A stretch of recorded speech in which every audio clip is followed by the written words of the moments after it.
ఒక్కసారి కొమ్మూరి గోల్డ్ కి కాల్ చేయండి. తాకట్లో ఉన్న మీ బంగారాన్ని విడిపించి మార్కెట్ ప్రైస్ కి వాళ్ళు కొనుక్కుని మిగతా డబ్బులు మీకు ఇచ్చేస్తారు. హలో అండి, అందరికీ నమస్కారం. వైసీపీ అధినేత మాజీ ముఖ్యమంత్రి పులివెందుల ఎమ్మెల్యే వైఎస్ జగన్మోహన్ రెడ్డి గారు 3 రోజుల పాటు పులివెందులలో పర్యటించబోతున్నారు. ఈరోజు పులివెందులలో ప్రజా దర్బారు కూడా నిర్వహించబోతున్నారు. అంటే డైరెక్ట్గా పులివెందుల ప్రజలతో జగన్మోహన్ రెడ్డి గారు మాట్లాడబోతూ ఉన్నారు. మీకు అనిపించవచ్చు, ఆశ్చర్యమే ఉందండి, పులివెందుల ఎమ్మెల్యే కదా, అక్కడ ప్రజలతో మాట్లాడితే తప్పేంటి అని మీకు అనిపించవచ్చు. తప్పు కాదు, మాట్లాడాలి కూడా. కాకపోతే ఇక్కడ విచిత్రం ఉంది. జగన్మోహన్ రెడ్డి గారు ప్రజా దర్బార్ నిర్వహించడం ఇది ఒక విచిత్రం. జగన్మోహన్ రెడ్డి గారికి అలవాటు లేని పని. జగన్మోహన్ రెడ్డి గారు ప్రజల్ని కాదు కదా, పార్టీ కార్యకర్తలని కాదు కదా, పార్టీ నాయకులను కూడా కలవటానికి ఇష్టపడే మనసత్వం ఉన్న మనిషి కాదు. అలాంటిది ఏకంగా ప్రజలతో కనెక్ట్ అవుతున్నాడేంటి, అందులో పులివెందుల్లో పర్యటిస్తున్నాడేంటి? ఆయన ముఖ్యమంత్రిగా ఉన్నప్పుడు ఎప్పుడైనా ఇలాంటి సీన్ చూసారా మీరు? ఇలాంటి సీన్ కనీసం ఒక్కటైనా మర్చుకుందా? లేదు. ఎందుకని లేదు? ఇప్పుడు ఎందుకని వచ్చింది అంటే, జగన్మోహన్ రెడ్డి గారు పులివెందుల విషయంలో కొంత భయపడుతున్నారు. ఎందుకు ఆ భయం? నేను గతంలోనే చెప్పాను. పులివెందుల విషయంలో జగన్మోహన్ రెడ్డి గారు గతంలో ఎన్నడూ లేని విధంగా భయపడుతున్నారు. దానికి ఒక 3-4 కారణాలు ఉన్నాయి. ఒకటేంటంటే డీలిమిటేషన్ ప్రక్రియ. సరే, మొన్న అంటే ఆ బిల్లు వీగిపోయి ఉండొచ్చు కాక, కానీ ఏదో రకంగా డీలిమిటేషన్ బిల్లుని పార్లమెంట్లో తీసుకురావడానికి మోడీ ప్రభుత్వం ప్రయత్నం చేస్తుంది. డీలిమిటేషన్ ప్రక్రియ కనుక జరిగితే నియోజకవర్గాల్లో ఉన్నటువంటి బలాబలాలు మారతాయి.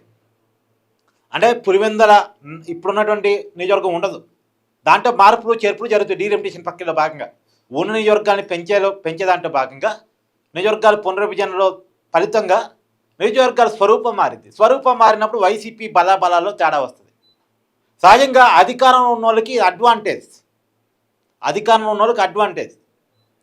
అడ్వాంటేజ్ తీసుకొని జగన్మోహన్ రెడ్డిని ఇబ్బంది పెడదామని చెప్పేసి పులివెందుల మండలాలని, కొద్దిగా బలం లేని మండలాన్ని పులివెందులలో చేర్చి బలం ఉన్న మండలాన్ని తీసుకొచ్చి వేరే నియోజకవర్గంగా క్రియేట్ చేస్తే జగన్మోహన్ రెడ్డి గారు ఇబ్బంది పడతారు. ఒకటి. రెండోది, పులివెందుల్లో ఈసారి జగన్మోహన్ రెడ్డి గారి మీద వైఎస్ విజయమ్మ గారు పోటీ చేసే అవకాశం ఉంది అని చర్చ నడుస్తుంది. వైఎస్ విజయమ్మ గారు ఇండిపెండెంట్గా జగన్మోహన్ రెడ్డి గారి మీద పోటీ చేయొచ్చు అని ఇది నడుస్తుంది. పులివెందుల జగన్మోహన్ రెడ్డి గారి కంచికోట అయితే భయపడాల్సిన అవసరం లేదు. కానీ జగన్మోహన్ రెడ్డి గారి కంచికోట కాదు, వైఎస్ఆర్ కాంగ్రెస్ పార్టీ కంచికోట కాదు, రాజశేఖర్ రెడ్డి కుటుంబం యొక్క కంచికోట. రాజశేఖర్ రెడ్డి గారి కుమారుడిగా జగన్మోహన్ రెడ్డి అక్కడ ఓటు బ్యాంకును పొందుతున్నాడు. గతంలో అక్కడ నుంచి రాజశేఖర్ రెడ్డి గారు, వివేకానంద రెడ్డి గారు పోటీ చేసి వరుసగా గెలిచే వాళ్ళు. ఇప్పుడు జగన్మోహన్ రెడ్డి గారు గెలుస్తున్నారు. అయితే రాజశేఖర్ రెడ్డి గారి కంచికోట అయినప్పుడు రాజశేఖర్ రెడ్డి గారి భార్య వర్సెస్ రాజశేఖర్ రెడ్డి గారి కుమారుడు పోటీ పడ్డప్పుడు ఆ వైఎస్ రాజశేఖర్ రెడ్డి అభిమాన ఓట్ బ్యాంకు, ఆ కుటుంబానికి వేసే ఓట్ బ్యాంకు ఎవరి వైపు వెళ్ళిద్ది? విజయం వైపు వెళ్ళిద్దా, జగన్ వైపు వెళ్ళిద్దా, లేదు సగం సగమే అటు ఇటు వెళ్ళిద్దా? విజయం వైపు వెళ్ళినా సరే, లేదు ఆ ఓట్ బ్యాంకు సగం సగం ముక్కలైనా సరే జగన్కి ఇబ్బందే. కాబట్టి పులివెందుల మీద జగన్మోహన్ రెడ్డి గారు ఫోకస్ పెట్టక తప్పని పరిస్థితి. పైగా కడప పార్లమెంటు స్థానం నుంచి వైఎస్ అవినాష్ రెడ్డి మీద వైఎస్ సునీత కూడా పోటీ చేస్తారు అనేటువంటి ప్రచారం నడుస్తుంది. దీనికి సంబంధించి మన ఛానల్లో నేను ఆల్రెడీ వీడియో చేసి పెట్టాను. ఇప్పటికైతే కడప పార్లమెంట్ అంటే ఒకేపు న్యాయ పోరాటంలో అడ్డంకులు ఎదుర్కొంటున్నటువంటి సునీత గారు రాజకీయ పోరాటం చేయటానికి, తన తండ్రిని చంపారు అనేటువంటి అనుమానం ఉన్నటువంటి వాళ్ళ మీద రాజకీయ పోరాటం చేయడానికి తను డిసైడ్ అయ్యారు అనేది నడుస్తుంది. వైఎస్ సునీత గారు కడప పార్లమెంట్కి పోటీ చేస్తే, అంటే పులివెందుల అసెంబ్లీ స్థానం కూడా కడప పార్లమెంట్లోదే. అప్పుడు ఖచ్చితంగా చర్చకు వచ్చేది ఏంది? వైఎస్ వివేకానంద రెడ్డి గారి హత్య చర్చకు వస్తుంది, వైఎస్ రాజశేఖర రెడ్డి గారి మరణం చర్చకు వస్తుంది, వైఎస్ కుటుంబాన్ని రోడ్డు మీదకి నెట్టడం చర్చకు వస్తుంది, వైఎస్ కుటుంబంలో ఉన్నటువంటి ఆడవాళ్ళు ఇబ్బంది పడటం చర్చకు వస్తుంది. ఇవన్నీ జగన్మోహన్ రెడ్డి గారికి నెగిటివ్స్. కాబట్టి పులివెందుల మీద జగన్మోహన్ రెడ్డి గారు ఇప్పటి నుంచే ఫోకస్ పెట్టుకుంటున్నారు. జనంతో డైరెక్ట్ కనెక్ట్ అవుతున్నారు. కనెక్ట్ అయితే కొంత తను సస్టైన్ చేసుకోగలిగితే ఎన్నికల సమయంలో ఇబ్బంది ఉండదు అనేటువంటి ఒక ఆలోచన. రెండోది ఇంకోటి ఉంది. రెండోది ఏంటంటే ఇప్పుడు ఎన్నికల సమయంలో జగన్మోహన్ రెడ్డి గారు పులివెందుల మీద ఫోకస్ పెట్టాడు. పులివెందుల మీద ఫోకస్, ఎందుకంటే ఆయన స్టేట్ లీడర్ కదా, పార్టీని గెలిపించుకోవాలి, అధికారంలోకి పార్టీని తీసుకొచ్చుకోవాలి, తను ముఖ్యమంత్రి కావాలి. స్టేట్ బడిగా అభ్యర్థుల తరపున ప్రచారం చేయాలి కదా పార్టీ అధ్యక్షుడిగా. లేదు నేను పులివెందులో కూర్చొని ప్రచారం చేసుకుంటా అంటే పార్టీ ప్రెసిడెంట్ ఎట్ట అవుతాడు? కాబట్టి పులివెందుల మీద ఎన్నికల సమయంలో ఫోకస్ పెట్టాడు. ఎవరు పెట్టాలి ఫోకస్? అయితే అవినాష్ రెడ్డి పెట్టాలి, లేదా వైఎస్ భారతి గారు పెట్టాలి. వీళ్ళిద్దరూ పెడితే జనం రిసీవ్ చేసుకోరు. వీళ్ళు అవతల బీటెక్ రవి క్యాండిడేట్ అనుకున్నప్పుడు పెడితే ఓకే, నడిచిపోయింది. కానీ అవతల విజయమ్మ పోటీ పడుతున్నారు అనుకున్నప్పుడు వైఎస్ భారతి గారు వచ్చి ప్రచారం చేస్తున్నారు అనుకో, ఏమన్నా నీ వల్లేగా గొడవలు వచ్చిందని జనం స్టార్ట్ చేస్తారు. లేదు వైఎస్ అవినాష్ రెడ్డి ప్రచారం చేస్తున్నాడు అనుకో, నీ వల్లే కదా ఆ కుటుంబం రెండు ముక్కలైందని అతన్ని అంటారు.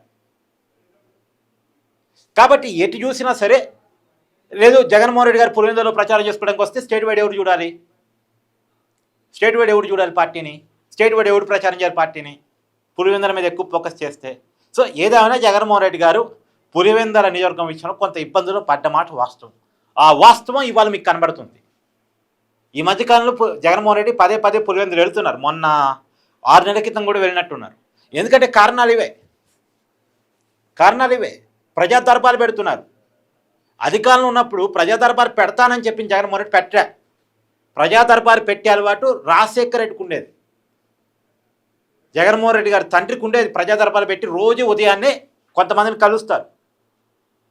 ఆయన సాధ్యమైన ప్రతిరోజు కూడా ప్రజా దర్బారు పెడతారు, అక్కడికి వచ్చేటువంటి సామాన్యులను కలుస్తారు. కానీ జగన్మోహన్ రెడ్డి గారు అధికారంలో ఉన్నప్పుడు సరే ప్రజల్ని కలవటం, పార్టీ కార్యకర్తను కలవటం అది వదిలేయండి, అసలు అది లేదు, ఆప్షనే లేదు. కనీసం పార్టీ నాయకుల్ని, ఎమ్మెల్యేని, ఎమ్మెల్సీని, ఈవెన్ మంత్రులను కూడా కలిసే అవకాశం ఉండేది కాదు. కావాలంటే ఈ వీడియో చూస్తున్న వాళ్ళు మీకు ఎవరైనా వైఎస్ఆర్ కాంగ్రెస్ పార్టీ కీలకమైన నాయకులు పరిచయం ఉంటే ఆఫ్ ది రికార్డ్ అడిగి చూడండి. నా మాట అబద్ధమైతే మీకు పరిచయం ఉన్నటువంటి వైఎస్ఆర్ కాంగ్రెస్ పార్టీ కీలక నాయకుల్ని of the record, on record చెప్పలేరు వాళ్ళ పార్టీలో ఉన్నప్పుడు. కానీ ఆఫ్ ది రికార్డ్ అడిగి చూడండి, మీకే తెలిసింది. సో ఏదేమైనా జగన్మోహన్ రెడ్డి గారు మారారే లేదా పక్కన పెట్టి మారాను అనేటువంటి దాన్ని ఇంజెస్ట్ చేసుకోవడానికి ప్రయత్నం చేస్తున్నారు. మరి జగన్మోహన్ రెడ్డిలో మార్పు వస్తుందా? మార్పు వచ్చిందని మనం నమ్మాలా? ఇదంతా ఎలక్షన్ స్ట్రెంటా, పులివెందులో తన సీటుని కాపాడుకునేటువంటి ప్రయత్నమా? మీకేమనిపిస్తుందో కామెంట్ చేయండి.